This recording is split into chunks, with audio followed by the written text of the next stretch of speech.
Well, you know what? At least all the hockey headlines are about Alex Ovechkin and not about how we lost to the Habs, even though we outshot them by 20.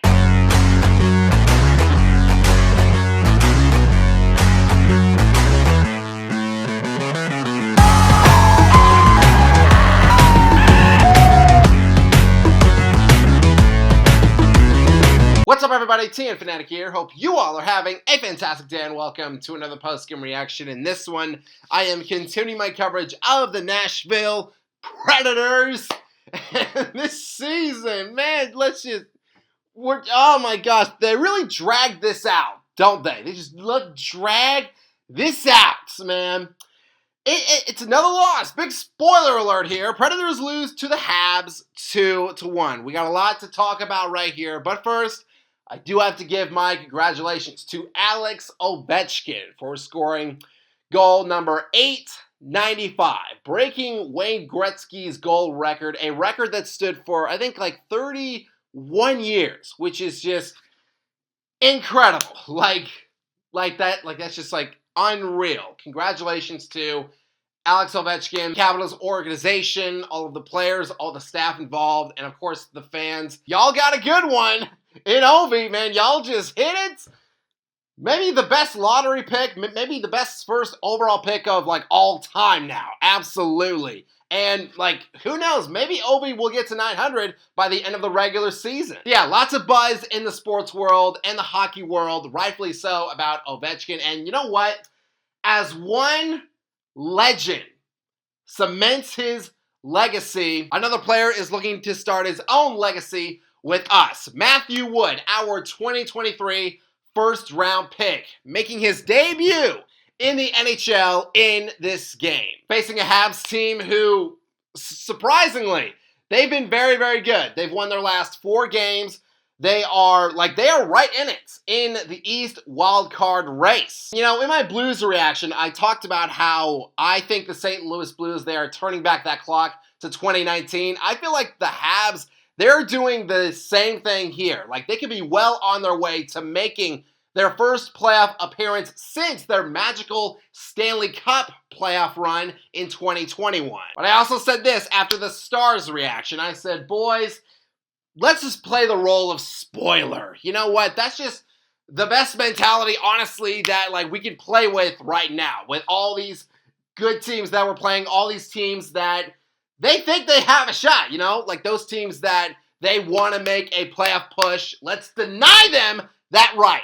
The first period, a very good start for us. We get the first 2 shots. We spent a good amount of time in the offensive zone. Heck, even Matthew Wood, even he got a shot on his very first shift. Montreal was scrambling, and honestly, them turning the puck over really didn't do them any favors. Especially when Steven Stamkos has it. He moves in, he makes Dobas just absolutely miss, and then Steven, he tucks it through the 5-hole. Great start for us. The second game in a row where Steven Stamkos has opened the scoring for us. But, you know, the last time Stammer did do that, we ended up losing to Dallas 5-1. Mainly, I think, because, look, against Dallas, we played a great first 2 periods, but we just weren't able to translate that aggressive defensive play into that third period, in which Dallas, they, again, scored 5 goals on us. So we had to right the wrong here. And yes, I know that the Habs, like, they're obviously not on the Stars level yet,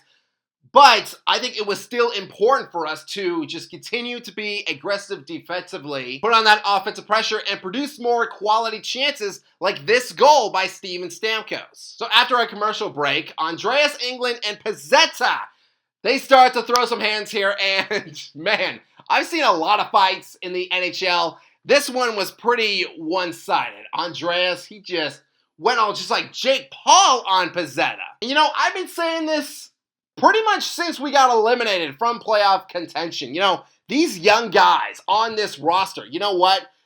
I want guys that play with the chip on their shoulder. And Andreas, he is a young, fiery player. I love his energy. He has been involved in quite a few fights. He tangled with Matt Rempe, who, man, like that's a big boy right there. And here he drops the gloves with Pizzetta, and then after he just like motioned to the crowd, like just fired up, man. Like I love that. I love that energy. And obviously, you know, it translated. So after the Habs power play, like right at the end of it, Cole Smith has the puck on his stick. He is skating down. He fires a shot. Dobas does make the initial save, but he is completely exposed. And Michael McCarron, the former Hab, scores on his former team. But then here it is. Okay. Let's talk about it.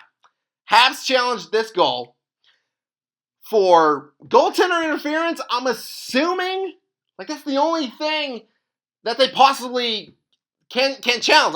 Like that's the only case that the Habs had. That was the only case that Martin St. Louis had, was the possible like goaltender interference. And so they were looking at Blankenberg. That's who they think that like the culprit was here. So Blankenberg, did he touch Dobas? Yes, he did. However, he was not in the blue. And like he just chipped him a little bit, and Dobas, he was still able to make a possible save, which if you see the replay, he still extended out his pad to make that save. The initial call was a Preds goal, but then after looking at it, the refs overturn it. They overturned the goal. And I'm saying to myself, I'm sitting here, I'm going, what do we got to do here?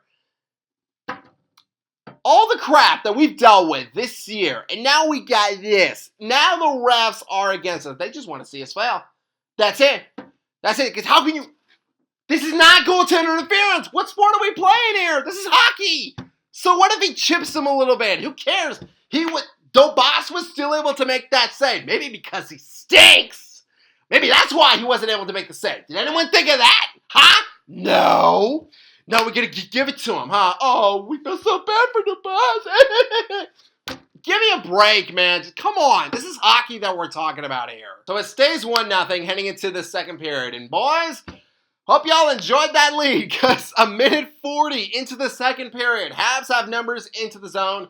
Cole Caulfield gets it. He is a lethal shooter, and he proves it once again here. He just, man, fired that thing into the net. That's definitely one that Saros wants back. Like, that's a routine stop for Juice, but Cole, he just ripped that thing in, and just like that, we are tied. All that momentum that we built in the first, I will not say it was completely gone in the second period. It was starting to slip.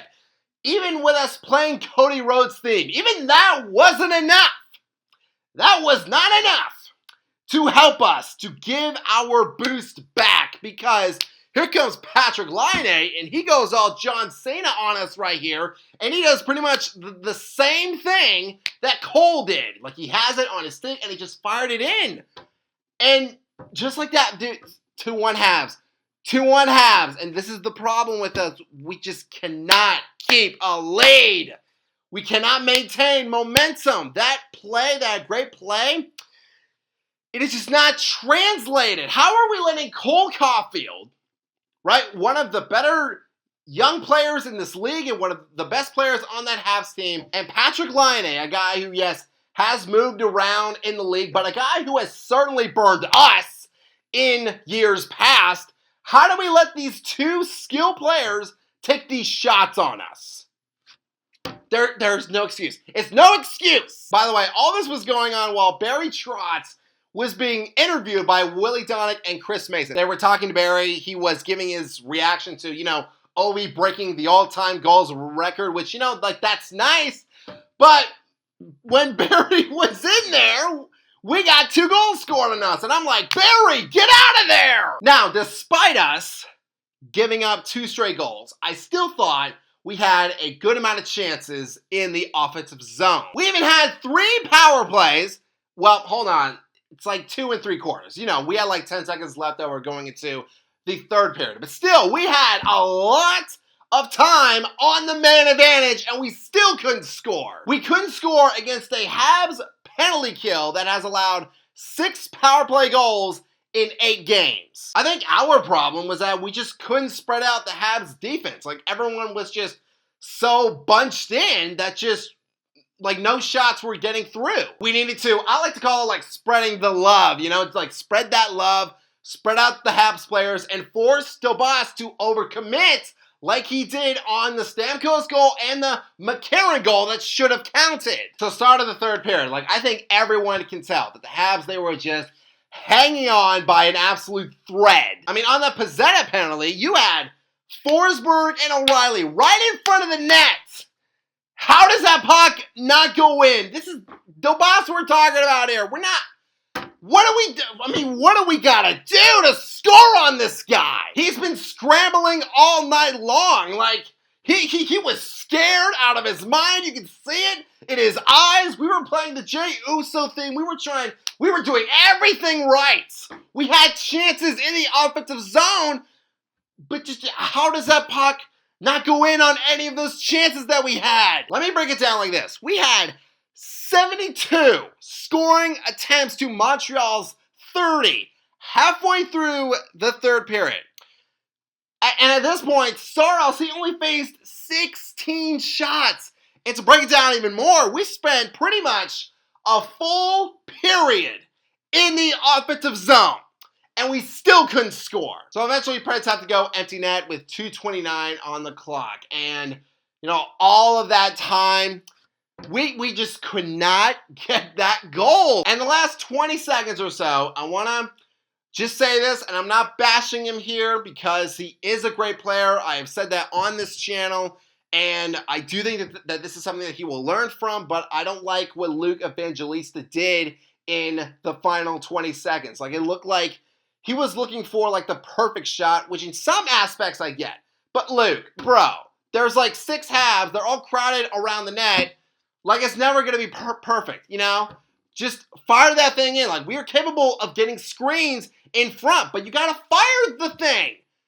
And his only shot that he had, it was just an easy bottom corner save for DeBoss, and that wasted time. And again, hey, not bashing Luke and not bashing this Preds team right here. Because again, even though that we lost 2-1, this game, another game did not go our way. I still loved the efforts that we played with against, again, a very good Habs team. Like, again, a team that won 4 games in a row. Like, they were feeling hot coming into this one right here. And again, we did not win. We got very, very close. Again, if that goal by McCarron stood, which it definitely should have, we would have went to overtime, and just who knows what would have happened there. Maybe we would have won, but it just didn't go our way. And unfortunately, a lot of things have not gone our way this year. But I have faith in them. If they just keep playing with that chip on their shoulder, if Andreas, just keeps dropping the gloves, I don't mind it. And if we just continue to have good quality chances, and if the rest don't screw us over, we can win. But fans, that is going to do it for this post-game reaction. Thank you all so much for watching. If you all enjoyed this video, hit that subscribe button, click that bell, and you can join our Fanatic Army. And honey salutes to all of you as always, and I hope that all of you have a fantastic day. Good Preds!